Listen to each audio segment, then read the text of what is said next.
Hello दोस्तों, स्वागत है आपका अपने YouTube channel the learning circle में। मैं हूं लक्ष्मी नारायण यादव। दोस्तों आइए आज हम स्टैंडर्ड 9th एक्सरसाइज 1.3 के प्रश्नों को थोड़ा आगे बढ़ाते हुए चलते हैं। आज क्वेश्चन नंबर 3 है, निम्नलिखित को P/Q के रूप में लिखिए जहां P और Q पूर्णांक है और Q का मान 0 के बराबर नहीं है। इसमें पहला प्रश्न दिया गया है हमारा 0 पॉइंट, पहले का पहला पार्ट दिया 0.6 बार। तो इसको हम हल करते हैं। ध्यान से देखिए, 0.6 बार को हमें P/Q के रूप में लिखना है। तो हम करते क्या है, माना, क्या कर देंगे, मान लेते हैं। माना x बराबर 0.6 बार। इसको हम ऐसा भी लिख सकते हैं, x बराबर 0 पॉइंट, देखो बार है तो उसको बार बार हम बहुत आगे तक हम इसको लिख सकते हैं। इसको मान लीजिए आप इक्वेशन 1। अब करते क्या है, अगर एक पॉइंट के तुरंत बाद एक संख्या है उसके ऊपर बार है तो 10 का मल्टीप्लाई लेफ़्ट साइड और 10 का मल्टीप्लाई राइट साइड कर लेते। तो लिख लेंगे दोनों पक्षों में 10 का गुणा करने पर, 10 का गुणा करेंगे तो यहाँ पे 10x आएगा। ध्यान दीजिए, इसी को हम देख लेते हैं, इसको एक नहीं इसको एक मान लीजिए आप, ठीक है।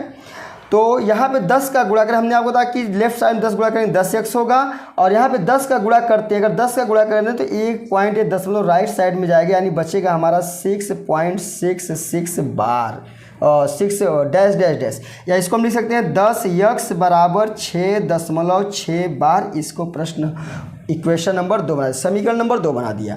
अब करते क्या है, हम समीकरण 2 में से एक को घटा लेते हैं। यहाँ लिखेंगे समीकरण 2 माइनस समीकरण 1।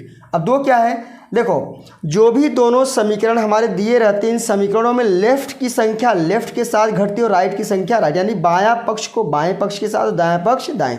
तो 10x में से x को माइनस करेंगे तो लिखेंगे 10x माइनस x, इसको लिखेंगे 6.6 बार माइनस 0.6 बार। ध्यान दीजिए, इसको हल करेंगे तो 9x आएगा। बार में से बार तो 0 पॉइंट के बाद है तो ख़त्म हो जाएगा, बचेगा हमारा 6, और x बराबर हमारा हो जाएगा 6/9। क्यों, बराबर के विपरीत दिशा में अगर कोई संख्या रहती है उसको विपरीत दिशा, बराबर के बाएं है तो दाएं ले जाएंगे या दाएं है तो बाएं ले आएंगे। अगर गुणा के रूप में है तो भाग हो जाता है, भाग के रूप में रहता है गुणा हो जाता है, प्लस रहता है तो माइनस, माइनस रहता है प्लस, यानी इसके चिन्ह बदल जाते हैं ठीक है।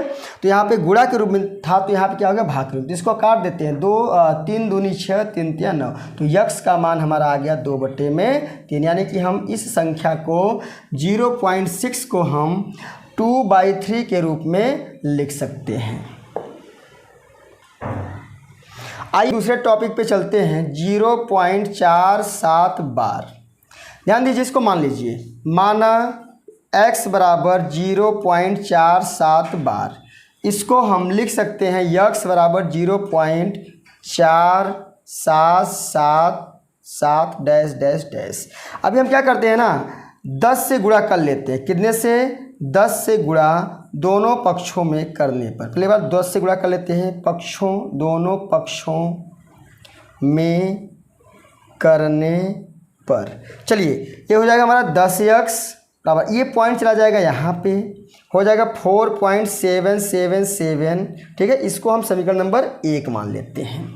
अभी हमने क्या किया, अभी जो एक पूर्णांक था उसको हमने, जो अलग था, ये बार वाली संख्या जो अलग था, पहले हमने उसको पूर्णांक बनाया। अभी हमने आपको बताया जिसके ऊपर बार होता है उसको भी हमें एक बार पूर्णांक बनाना पड़ता है, उसके बाद तो संख्या आती रहती है। फिर हम क्या करेंगे, इस पॉइंट को, इस 7 को, एक 7 को पूर्णांक बनाने के लिए हमको इस पॉइंट को यहाँ ले जाना पड़ेगा, यानी कि 10 से गुणा पुनः करना पड़ेगा। तो लिखेंगे पुनः 10 से गुणा दोनों पक्षों में करने पर, तो कर लीजिए, हो जाएगा 10 का गुणा करें 10 में 100x। अब ये पॉइंट इधर चला जाएगा तो 47.777, ये हो गया हमारा समीकरण नंबर 2। हमने क्या बोला, जब 2 समीकरण बन जाएं तो दूसरे वाले में से पहले को घटा लेते हैं, तो हो जाएगा समीकरण 2 माइनस समीकरण 1। 2 को लेफ्ट वाले में से लेफ्ट को देखो, इसका 100 यक्स है, इसका लेफ्ट वाला 10 यक्स है, इसको हमने घटाया और इसका राइट है 47.777 बार कर दीजिए या बार ही कर दीजिए तो भी कोई दिक्कत नहीं है। इसमें से क्या घटाएंगे हम, ये 4.7 यहाँ भी बार कर दीजिए, कोई दिक्कत नहीं है। 100 में से 10 जाएगा तो कितना आएगा 90 यक्स।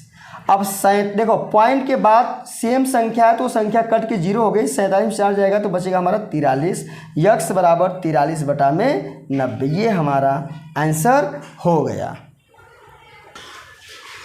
आइए अब इस प्रश्न के हम तीसरे पार्ट पे आते हैं। पहला हो गया, दूसरा हो गया, तीसरे पे आते हैं।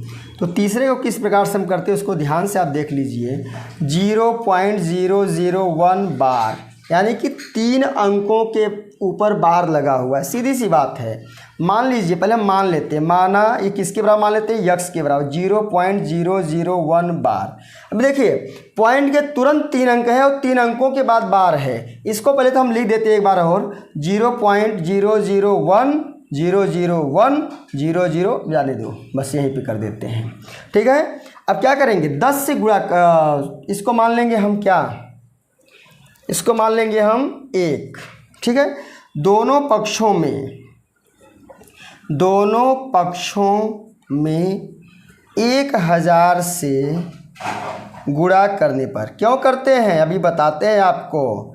गुणा करने पर ध्यान दीजिए, हमने क्या बोला, पॉइंट के बाद जो बार वाली संख्या है कितने अंकों के बाद है, 3 अंकों के ऊपर है। इसका मतलब जो तीनों अंकों के ऊपर जो बार होता है इन सभी अंकों को हमें पूर्णांक बनाना होता है, यानी इस पॉइंट को उठा के इन तीनों के बाद लेके जाना पड़ता है। देखो हमने बोला अगर एक पॉइंट बाद एक संख्या रहती है 10 का गुणा करते हैं, 2 अंक रहते हैं तो 100 का 3 अंक है तो 1000 का गुणा करेंगे, इसलिए हमने 1000 से गुणा कर दिया। यहाँ पे 1000 यक्स हो जाएगा और ये पॉइंट यहाँ चला जाएगा तो हो जाएगा हमारा 001 का मतलब 1। ठीक है, ये पॉइंट यहाँ आ गया 001 हो गया, इसको मान लिया हमने 2। क्या मान लिया हमने 2। ठीक है, अब क्या करेंगे हम, इसको समीकरण 2 में से समीकरण 1 को माइनस कर लेते हैं। देखिए हमने बोला लेफ्ट में से लेफ्ट को और राइट में से राइट को घटाते हैं। ठीक है, तो 1000 है, 1000 यक्स माइनस यहाँ पे 1 यक्स बराबर 1.001 बार माइनस, देखो 0.001 बार, 0.001 बार घटा देंगे, यहाँ बचेगा 999 यक्स और ये पॉइंट के बाद दोनों सेम हैं, इसका मान 0 हो जाएगा तो 1 में से 0 निकलेगा, 1 ही आएगा और यक्स बराबर 1/999। ये हमारा आंसर हो गया। तो दोस्तों आज की हमारी वीडियो में इतना ही। अब अगले प्रश्न को हम किसी अगले वीडियो में लेकर आएंगे, तब तक के लिए नमस्कार।